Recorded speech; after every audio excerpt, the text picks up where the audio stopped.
اگلی حدیث پاک ہم پڑھ رہے ہیں کہ جس کو علامہ ابن جوزی لے کے آئے ہیں کتاب الوفا کے اندر، اور یہ مشکات شریف کے اندر جو ہے یہ حدیث پاک کیا ہے موجود ہے۔ میرے سامنے مرآت المناجی جو حضرت حکیم الامت مسلمانوں کے عظیم محسن حضرت مفتی احمد یارہاں نائمی علیہ الرحمہ آپ نے جو ترجمہ فرمایا کس کا، مشکات شریف کا، اور اس کے اندر یہ حدیث پاک موجود ہے جس کو علامہ ابن جوزی لے کے آئے ہیں اپنی کتاب الوفا کے اندر۔ باقی حدیث پاک کے لفظ وہی ہیں، سنیے ذرا۔ نبی علیہ السلام نے فرمایا، حضرت عبداللہ ابن عمر سے یہ حدیث مروی ہے، کاوا رسول اللہ صلی اللہ علیہ وسلم ینزل عیسی ابن مریم، ینزل عیسی ابن مریم، کون نازل ہوں گے؟ عیسیٰ ابن مریم نازل ہوں گے۔ کون نازل ہوں گے؟ چراغ بی بی کا دجال بیٹا جو ہے وہ تو پیدا ہوا ہے نا، وہ تو کیا ہوا ہے، اور عیسیٰ علیہ السلام کے بارے میں ہے کہ وہ آسمان سے نازل ہوں گے، جس طرح یہاں پہ لفظ آیا ینزل عیسی ابن مریم الی الارض، وہ زمین کی طرف آئیں گے، کیا کریں گے؟ زمین کی طرف نازل ہوں گے۔ تو گویا کہاں سے نازل ہوں گے؟ زمین کا مقابل کیا ہے؟ آسمان۔ زمین کا مقابل کیا ہے؟ آسمان سے اتریں گے، اور وہ کیا کریں گے؟ فیتزوج ویولد لہ، وہ یہاں پہ دنیا کے اندر آئیں گے، امام حاکم عادل ہوں گے، اور خنزیر کو قتل کر دیں گے، جزیہ ختم ہو جائے گا، اور اہل کتاب جو ہیں وہ ایمان لے آئیں گے، اور صلیب کو توڑ دیا جائے گا، اور دنیا جو پوری روئے زمین ہے یہ اسلام سے بھر جائے گی، امن سے بھر جائے گی۔ یہ ساری آپ کی نشانیاں حدیث کے اندر پیچھے بیان ہوگی۔ یہاں پہ اضافی کیا ہے؟ آپ شادی فرمائیں گے اور آپ کے کیا ہوں گے؟ بچے ہوں گے۔ وَيَمْكُسُ خَمْسًا وَأَرْبَعِينَ سَنَةً، اور آپ جو ہے اس حدیث میں آتا ہے آپ 45 سال تک یا 40 سال تک، باقی حدیثوں میں آتا ہے آپ 45 سال تک کیا کریں گے؟ زمین میں رہیں گے۔ ثم یموت، پھر آپ کیا ہوں گے؟ فوت ہوں گے۔ یہ دیکھیں اب حدیث کا کیا ہے؟ ثم یموت، ابھی تک فوت نہیں ہوئے، ابھی تک فوت، بلکہ ابھی تک آسمان پہ ہیں، وہ آئیں گے، آنے کے بعد کیا ہوں گے؟ فوت ہوں گے۔ ثم یموت، ثم کا لفظ آیا، کیا لفظ آیا؟ ثم یموت، پھر وہ فوت ہوں گے۔ فیدفن، ان کو دفن کیا جائے گا، معی، سرکار نے فرمایا میرے ساتھ ان کو دفن کیا جائے گا، فی قبری، ایک ہی مقبرے میں، یعنی ایک ہی سرکار کا جو روضہ پاک ہے نا اس میں کیا کیا جائے گا؟ ان کو دفن کیا جائے گا۔ فاقوم، سرکار نے فرمایا فاقوم انا و عیسی ابن مریم، سرکار نے فرمایا کل میدان معاشر کے اندر میں اور عیسیٰ ابن مریم یہ دونوں کیا ہوں گے؟ اٹھیں گے۔ میدان معاشر کو کیا کریں گے؟ اٹھیں گے۔ فی قبر واحد، مرادہ ایک ہی روضہ پاک سے، بین ابی بکر و عمر، فرمایا حضرت ابو بکر صدیق اور عمر فاروق کے ساتھ ہم کیا کریں گے؟ چاروں اٹھیں گے۔ کیا کریں گے؟ چاروں ایک ہی جو ہے نا وہ مقبرے سے، ایک ہی روضہ پاک سے اٹھیں گے۔ تو سامعین محترم، اس حدیث سے بڑا واضح ہو گیا کہ آنے والے کون ہیں؟ عیسیٰ ابن مریم۔ آنے والے کون ہیں؟ نہ کہ یہ دجال زمانہ چراغ بی بی کا بیٹا، یہ آنے والا یہ تو پیدا ہوا اور وہ آسمان سے نازل ہوں گے، اور وہی آسمان سے اتریں گے، اور وہی کیا کریں گے؟ ان کے سارے معاملات جو حدیث پاک کے اندر بیان فرما دیے۔ ایسی ہی یہ حدیث پاک بھی ایک موجود ہے کہ کنز العمال کے اندر، یہ حدیث نوٹ کریں، کنز العمال، کنز العمال عین کے ساتھ، جلد نمبر 14، صفحہ نمبر 620، صفحہ نمبر 620، اس کے اندر یہ حدیث پاک موجود ہے کہ نبی علیہ الصلوۃ والسلام نے، نبی علیہ السلام کی بارگاہ کے اندر حضرت اماں جی عائشہ صدیقہ عفیفہ طیبہ طاہرہ نے، انہوں نے عرض کیا یا رسول اللہ صلی اللہ علیہ وسلم کہ ظاہری قرائن یہ بتاتے ہیں کہ میری وفات آپ کے بعد ہوگی۔ انہوں نے کہا ظاہری قرائن یہ بتاتے ہیں کہ میری وفات آپ کے بعد ہوگی، تو کیا میں آپ کے بعد زندہ رہوں گی؟ تو انہوں نے کہا یا رسول اللہ کیا آپ مجھ کو اجازت دیتے ہیں کہ میں آپ کے روضہ پاک میں دفن ہو جاؤں؟ یعنی جب میری وفات ہو تو میں اپنی قبر کہاں بناؤں؟ آپ کے روضہ پاک میں اپنی قبر بناؤں؟ تو نبی کریم علیہ السلام نے کیا ارشاد فرمایا؟ سنیں، سرکار نے فرمایا یہ کس طرح ممکن ہے؟ سرکار نے فرمایا وَأَنَّا وَقِي بِذَالِكَ، فرمایا یہ کیسے ممکن ہے؟ یہ کیسے ممکن ہے؟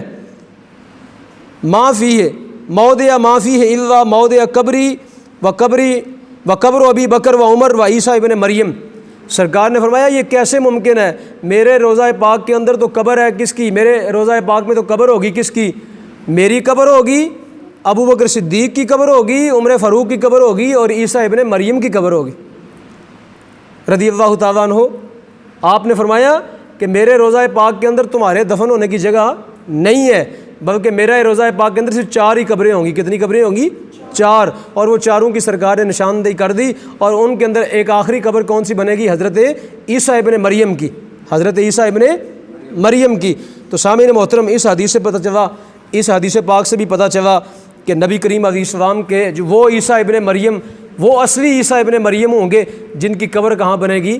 نبی پاک علیہ السلام کے روضہ پاک میں۔ اور یہ مرزا قادیانی دجال، یہ تو کبھی مدینہ شریف گیا ہی نہیں، اس کو تو مدینہ شریف جو ہے وہ نصیب ہی نہیں ہوا، چونکہ یہ دجال زمانہ تھا، اور اللہ پاک دجالوں کو حضور کے مدینہ سے کیا رکھتا ہے؟ پاک رکھتا ہے۔ اس کی قبر تو قادیان میں جہنم کا گڑھا ہے، لہٰذا وہاں اس کی قبر نہیں ہے۔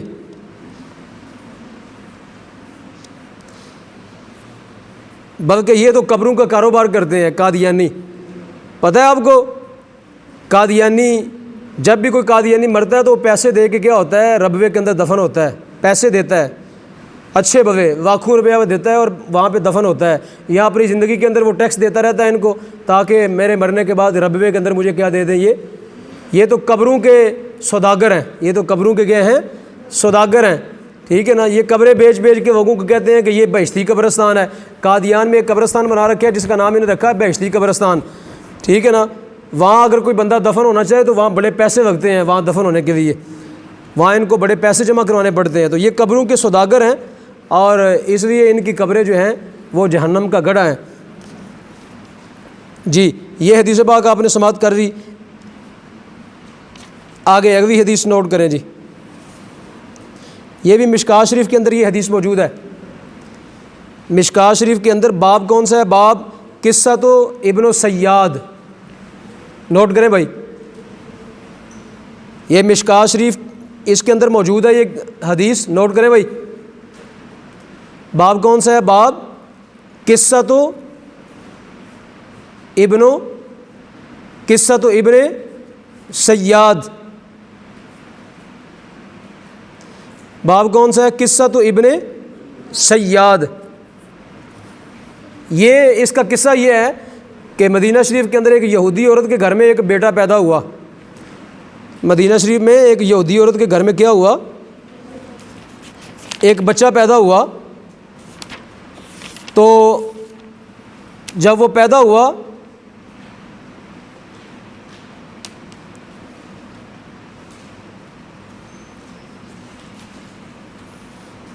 تو یہ اس طرح کا تھا، اس کی ایک آنکھ جو ہے نا، اس کی ایک آنکھ ایسے ڈیوا بار نکلا ہوا تھا۔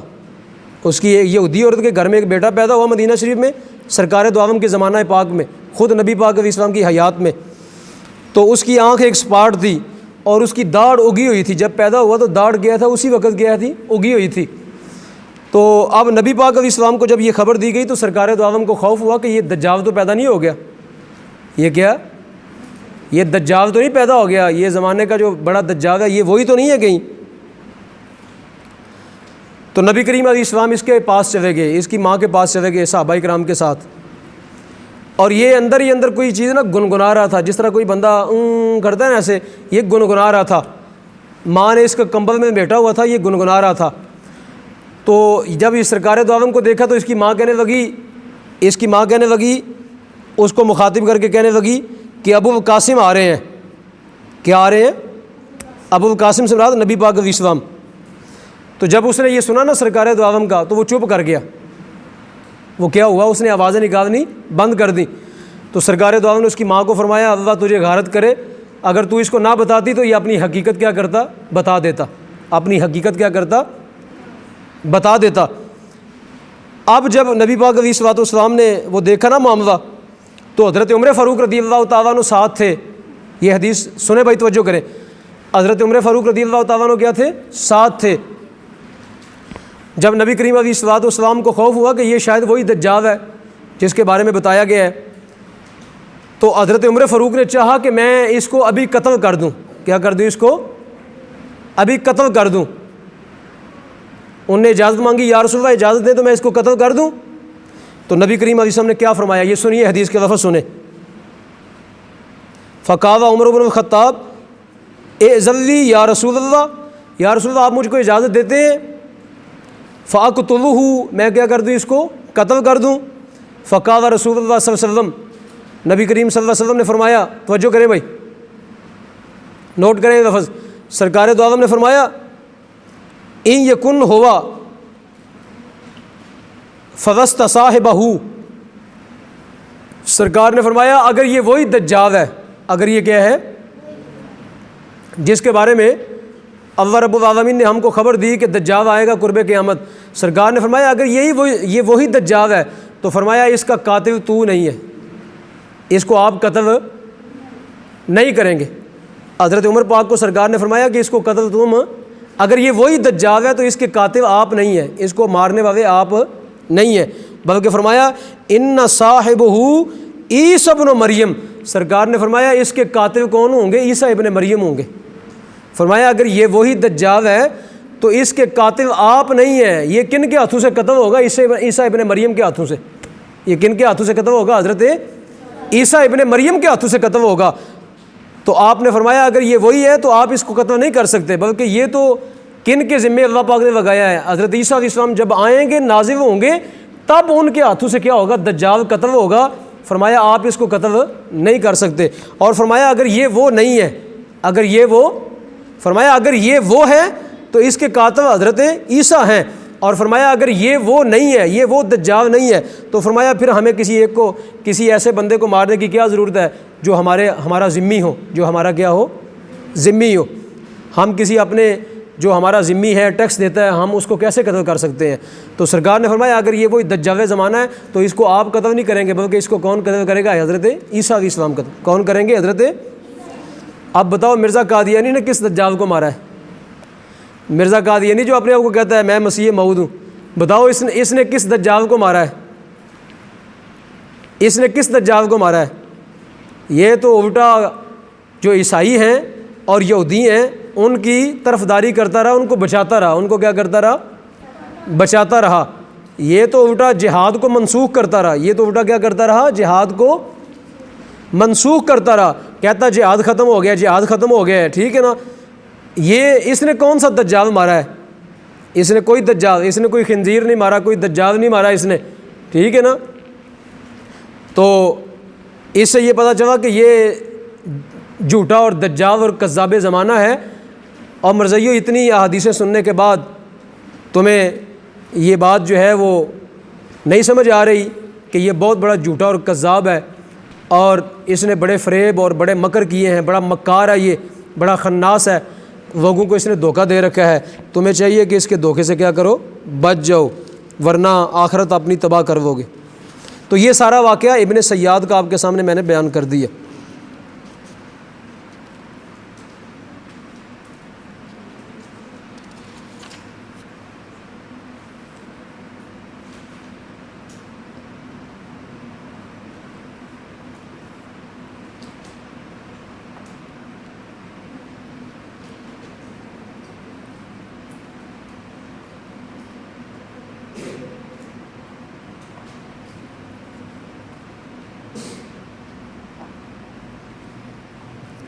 جی تو سامعین محترم،